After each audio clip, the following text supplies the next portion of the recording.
everyone. My name is Leslie Asoyan. I'm the president of Weathersfield Community Television, and I'm so excited to be here today and talk to you with the special guest that we have today about a new show that's coming on WCTV 14, and I think you're all going to be excited to hear from her. The guest is Alice Rose, and the name of her show is going to be called, she chose the name herself, Conversations with Alice Rose. And she's a member of the Senior Center, and she's got a lot to talk about. She's very well cultured, very well traveled, and we're going to learn more about Alice. And she's going to tell us about herself and the reason for doing the show and the premise of her show. And so we're going to have a nice conversation and then maybe delve into a topic or two that she's interested in. And then we'll start airing this particular today's show, which is April 22nd, 2024. And then we're going to work with Alice on scheduling some more shows. So now I'm going to turn it over to the new host of her own show, Conversations with Alice Rose. Hi, Alice. How are you?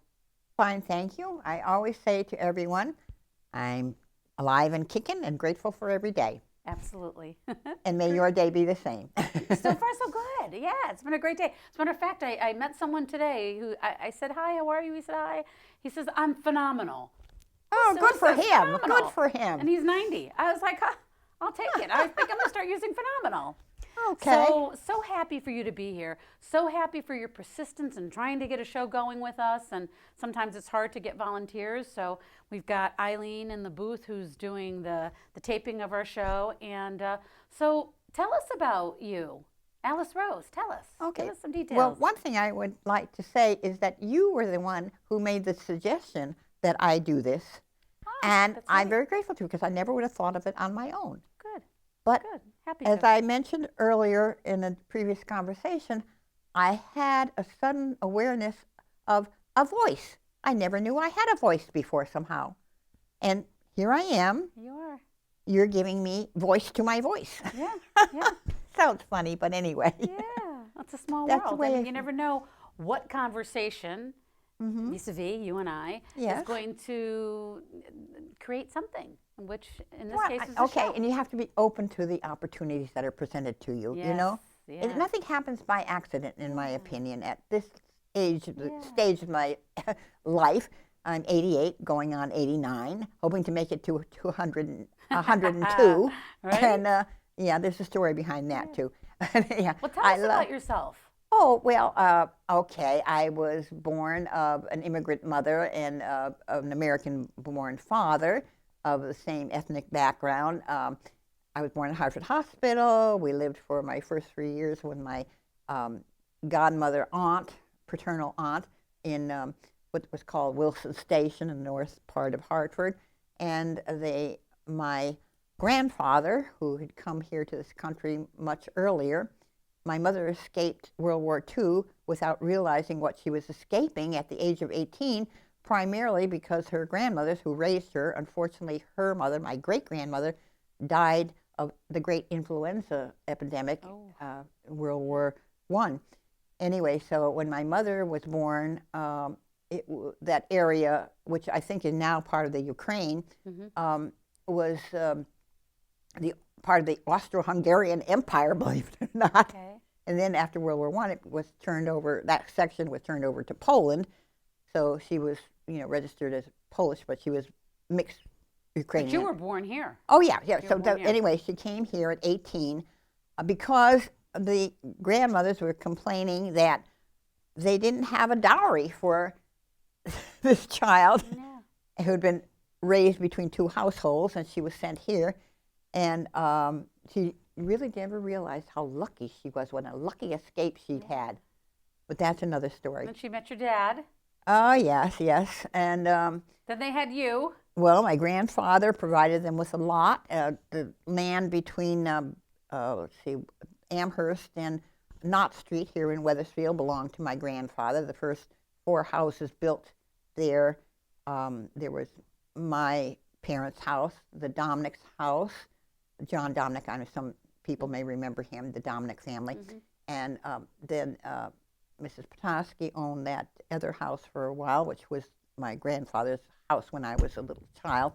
And then later he sold a lot to, turned out to be relatives of my eldest brother's in-laws. So sort So of, are you still at that lot? That same house? No. That's been owned by several. There was, now you wouldn't recognize it because originally it was just a little 6-room classic Cape Cod. Yeah. And since someone who had carpentry skills has purchased it and literally filled the whole lot with house right behind the store. I remember when the Karloviches opened up that little store on the corner of Knott and Yale. Wow. Yeah. And So tell me, so you were born in Wethersfield, well, in Hartford Hartford, yeah. Hospital, So but you grew up in Wethersfield. The third year, they got the lot, and they hand-built the original house. My Nice. father, my mother, and a helper. My father, they built it. And it was such a modern house at the time that had an indoor bathroom. Everybody came trooping through like it was a tourist site to see the beautiful porcelain indoor bathroom and bath. So tell us about you, though. So, okay. What elementary school did you go to? Kernagon, Chester, that long since was sold out, torn down and sold to somebody that built McMansions up there on Ridge Road. So is it now Hamner? Where is that where you would be going now? No, up on Ridge Road, darling. Ridge Road. Oh, okay. Colonel Chester? Colonel John Chester, yeah. And then you went to Wethersfield High School, which you told me before the show started, that used to be the middle school. Right, what is now the middle school. Yes, that was the high school at that time. And not only that, the Rocky Hill kids were bussed in because Rocky Hill at that time did not have its own high school. Oh my goodness, I never knew that. And so you graduated from Wethersfield High School, and did you go to college? I did, to everyone's surprise, because nobody, not even I, thought that I would. I didn't even consider it until I belonged to an organization called Junior Achievement in my last couple of years of high school. And our mentor was someone who worked at what was called Connecticut General and later became Cigna in downtown Hartford in the advertising department, and he offered me an after-school job. Nice. And then, so you were an only child? No, only daughter. Only daughter, okay. Only so daughter. you have I had a brother. two younger brothers. Two younger brothers, got it, okay. And one of whom is since deceased. The other one is living in Florida.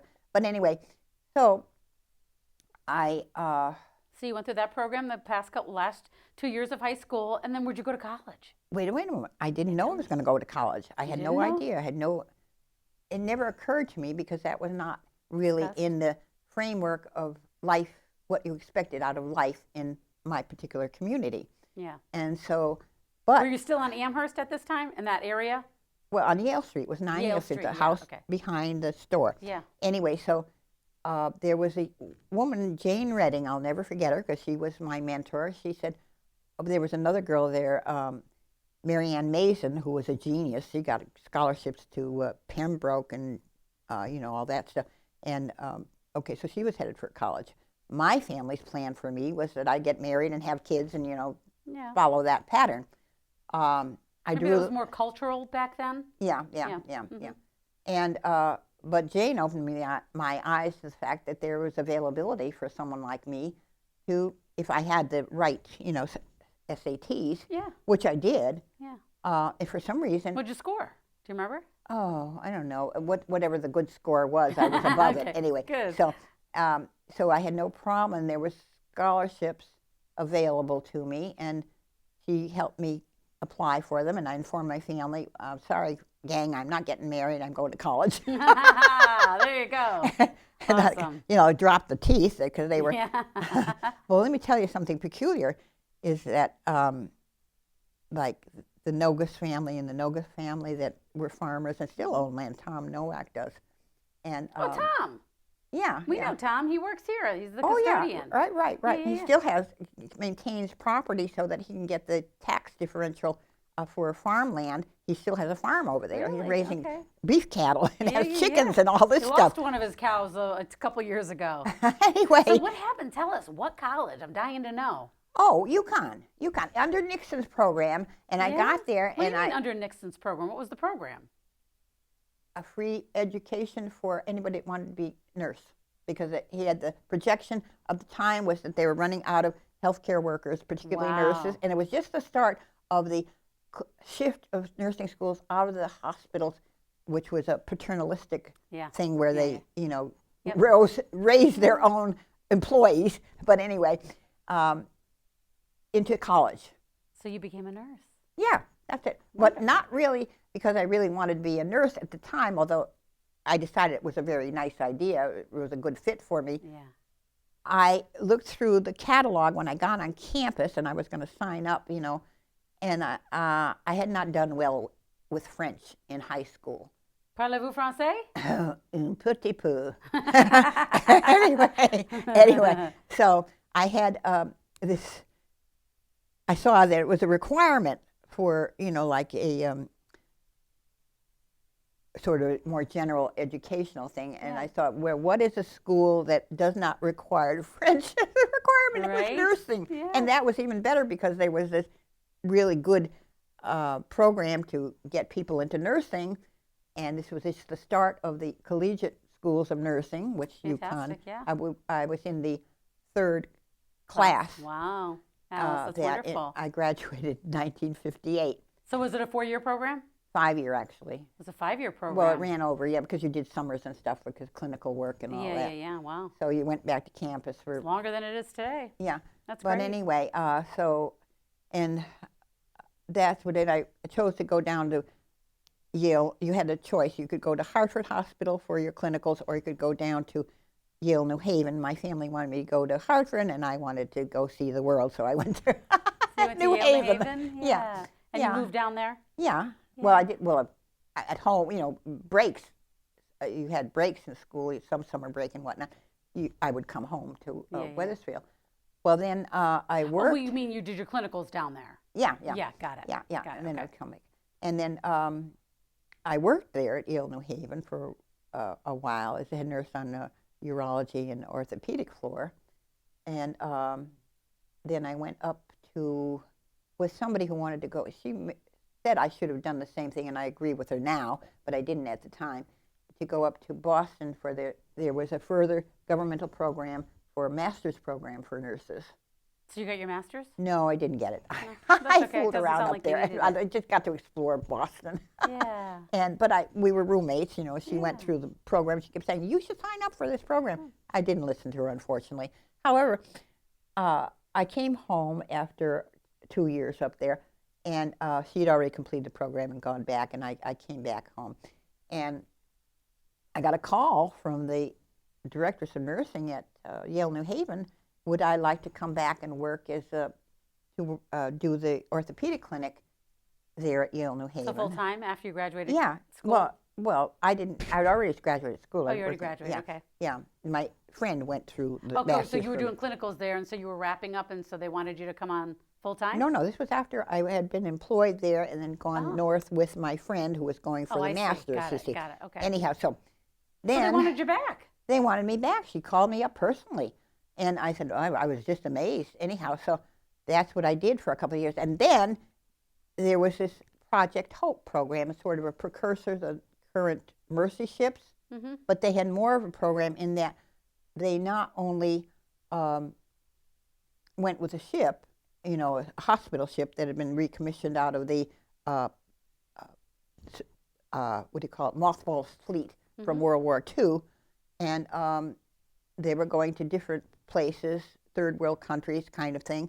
And they, unlike the current Mercy ships, which only go for, what they can do currently, they would set up teaching programs on land for after the ship left with the philosophy that's the old adage, I guess African adage, that if you give a man a fish, he'll eat for a day. If you teach a man to fish, he'll eat for the rest of his life. So that was their motto, and that's what they were doing. Yeah.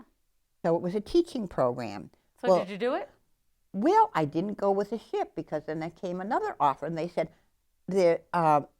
a well-known, very significant leader in nursing who had been at Georgetown, the head of one of the prime movers for moving nursing out of the paternalistic hospital system into the college level programs, and she had retired, and she'd gone to work for Hope. She was establishing the first collegiate nursing program in Peru.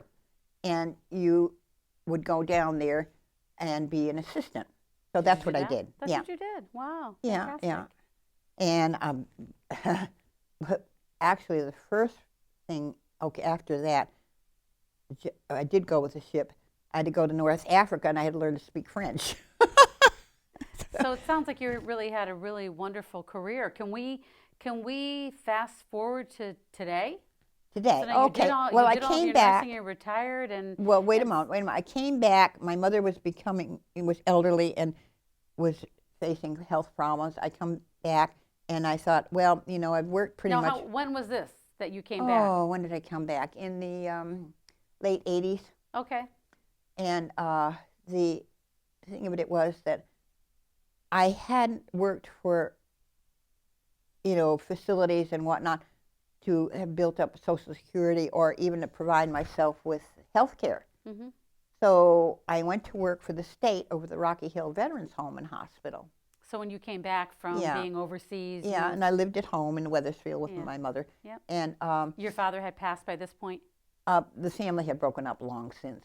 Oh, Yeah. I see. Anyway, so I did that, and then she later on wanted me to.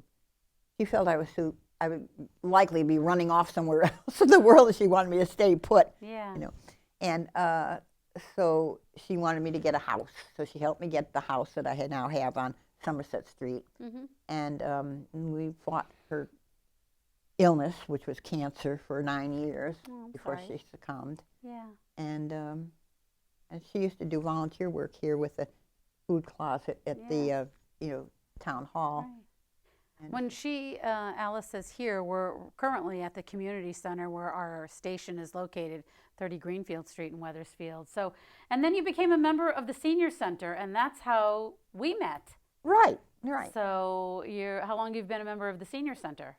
Oh, I think about 7 years now. 7 years. Okay, that's great. So I was still working at 75, and I would have continued working until I was 80 if the job had stayed in the state. Unfortunately, the job left the state, but I didn't. That happens. Yeah. So you and I met probably a few months ago, and we talked. Yes. And you are very knowledgeable. You have a lot of information in your head and your heart that you want to come out. And I said, do your own show, have a show. And I've said this to many people through the years. I've been here at the station, I don't know, 12, 13, 14 years, something like that. And so I've said many times, people come do your own show, do your own show. And some people take me up on it, most times not, because people can get camera shy. I thought initially that you were kind of joking with me. And then I thought, no, I found a voice recently, and I think I want to use it. Yeah, no, I wasn't joking. So now it leads me into talking about the name of your show, which I absolutely love, Conversations with Alice Rose. I absolutely love that. And so tell us about Conversations with Alice Rose. Why'd you come up with that title? What's the meaning behind it? And then the premise of your show. I used that name, Alice Rose, as a nom de plume and pseudonym on other occasions. And I kind of like it because all the Roses I've known in my life have been wonderful people who've done me great good from my little childhood upwards, including our current Rose in question, who is a well-known member of the community center. Rosie, right? Morissette, is it Morissette? Rosie, right? Yeah. Yeah. No, not Rosie. Rose. There's a Rosie here. She's though, a 9. too. Yeah, Maybe Rosie. It's a different person. Yeah, right. Yep. Okay. Rose is the 91-year-old. Okay, got it. Yeah. Who is very active. She's here every day. She loves the community center and contributes so much to it just by her presence. I'll tell you, she's a wonderful lady. But anyway, typical of all the Roses I have met in my lifetime. Right. And so Conversations with Alice Rose. What kind of conversations? Okay. I want to alternate between sort of public information kinds of things. I was saying I'd love to interview the nonprofit that aids autistic children in Middletown. I'd love to have a conversation with our town council mayor. And I'd like to have personal interest stories, like I tried to tell you about the couple who knew each other 30 years ago, were not in any way involved, but simply knew each other and somehow reconnected about 2 years ago. And March 1st, they were married. And I want to hear about their romance. Story, yeah. Oh, that would be a wonderful show. Yeah. And then what else? What other hot topics would you like to talk about? Oh, well, we were just saying about contacting a gentleman that I call the town gadfly, because it's always over the years with the council meetings, there's always been either someone or a group of someone's going back, far back, because that used to be town entertainment to attend town council meetings or the traffic court. Yeah. Anyway, because it used to be a speed trap, when Silestine was the main thoroughfare going from south to north and north to south. But anyway, so. Well, you were telling me that when you were saying conversations with Alice Rose, that you didn't want it to be interview-like. You wanted it to really just be... I want to elicit people's stories. I love people. That's one of the reasons I want to live to be 102. Yeah. Wow. My first clinical patient in New Haven was a woman named Mary English. Mary English was there for seemingly relatively minor illness, but she refused to be treated because the lady was born just, I guess, at the end of the Civil War. She'd gone west as a teenager in a Conestoga wagon. She'd been married 4 times, and she didn't live long enough to tell me the whole story, which I much regret. But I thought, I wish I could live to 102 just so I could tell my stories that I collect over the time of my life. And so Mary English is the impetus for me to want to live long. Right. So I can tell my story, but also because I love hearing other people's stories. I want them to, and I made a living doing interviews at the end of my career. Mm-hmm. So, but they were different kind of interviews. But I developed a little bit of a talent to get people to open up to me. Yes. And I love that. I love them being able to tell their stories. So conversations is really you expressing your thoughts, feelings, and beliefs, and then others sharing that with you, and then conversing No. about I want to hear their thoughts and feelings and beliefs. And I'm not going to try to change their minds. No. But you want to share your thoughts as well, right? Because you've got a lot I may, you want to talk if about. I really disagree with someone, the way I would approach it is more like, okay, you have a right to your opinion. I may or may not agree with them. I'm happy that you came to express your, ideas openly, and I may make a counterpoint here and there, but other than that, God bless you and go your way. Right. Well, when we first talked, there was things I was discussing with you that you didn't agree with me, and you told me, and mad respect for that, because we're not always going to agree.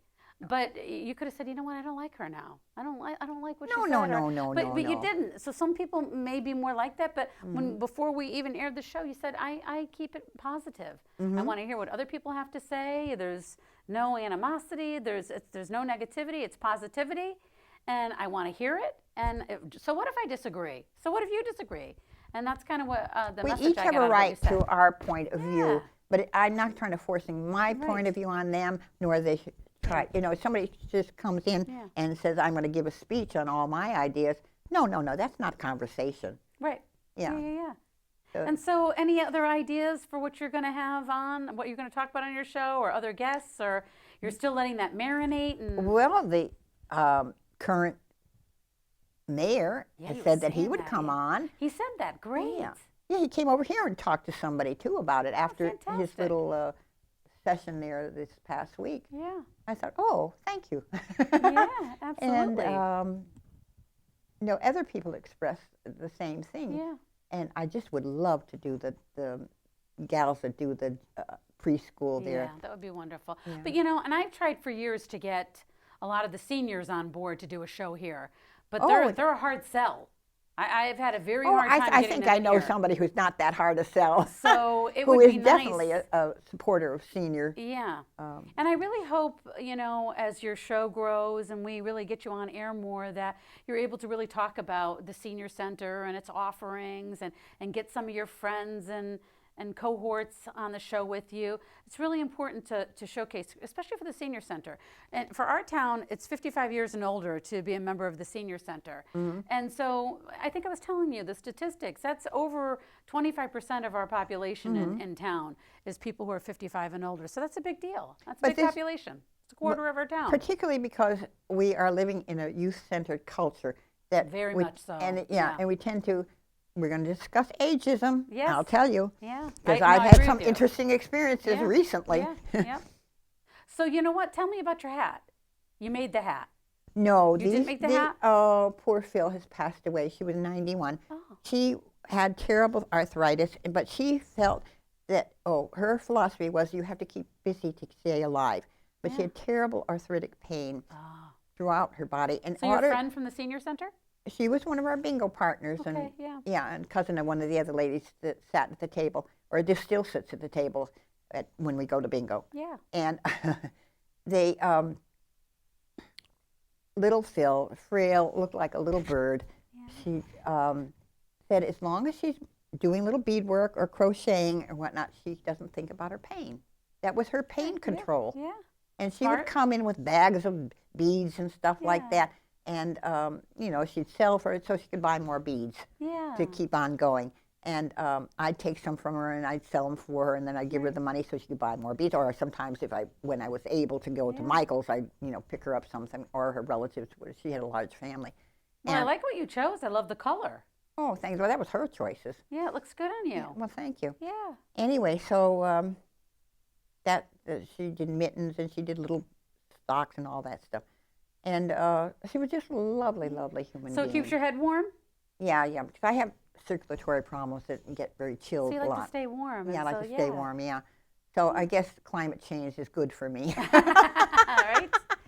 Okay, so I think we covered a lot of stuff, and we're excited to really have you come on. And the next time, Alice, do you want people to call you Alice or Alice Rose? You can call me Alice Rose. That's Alice fine. Rose. The next time she does a show, it'll be her show. So I'm just here today just to introduce her, introduce the new show to the public access television. Excited to have her. And so the next time you're here, it'll be your own show. It'll just be you and a guest of your choosing. Also, I would like to invite people's commentary. I'd like to improve over time if I do this. Absolutely. And you know what? Our email address for the station is WETH-TV, WETH TV at WCTV14.com. And maybe we can get Eileen in the booth to put up I don't know if she can put up our email address, but let me just tell it to you again. Our email address is WETH-TV, WETH TV at WCTV14.com. And our phone number is 860-500-7183, right here at 30 Greenfield Street in Wethersfield. So we're going to wrap it up. Okay. So Eileen, darling, thank you. So thank you so much for coming on. Looking forward to your shows. Looking forward to meeting your guests. Fingers crossed. Looking forward to your content and all the things that you're going to be talking about. And we're happy to have you on board at WCTV. So welcome. I'm happy to be here too. And we hope to see everyone soon. What I see is no matter what our opinions, we are going to be good friends. Thank you. I agree. We have a nice connection. I can tell. So that's a wrap for tonight. Keep your eyes and ears open. We're going to be posting Alice Rose's show on our website, on our YouTube channel, on our Facebook page. We're going to try to really get our Instagram page active and growing. So keep a lookout, and we will see you soon.